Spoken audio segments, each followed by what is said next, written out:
Nakuha ng multa ng Land Transportation Office si Aliana Marie Aguinaldo o mas kilala sa social media bilang Yana Motovlog dahil sa kanyang paglabag sa batas trapiko kaugnay ng viral na road rage incident sa Zambales.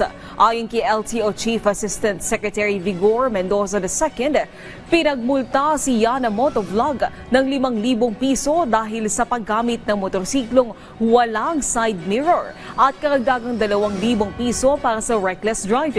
Sinuspindi din ng LTO ang kanyang driver's license hanggang sa siya ay sumunod sa kautusan ng ahensya na isuko ang motorsiklo na kanyang ginamit na inamin niyang hindi nakarehistro sa kanyang pangalan. Sinampahan si Yana Motovlog ng 3 kaso ng kinabibilangan ng reckless driving, paggamit ng motorsiklong walang side mirror at pagmamaneho ng sasakyang walang nakakabit na plaka. Inatasan ang lahat ng law enforcement officers na arestuhin si Yana Motovlog sakaling mahuli siyang nagmamaneho sa pampublikong kalsada habang hindi pa inaalis ang suspensyon ng kanyang lisensya.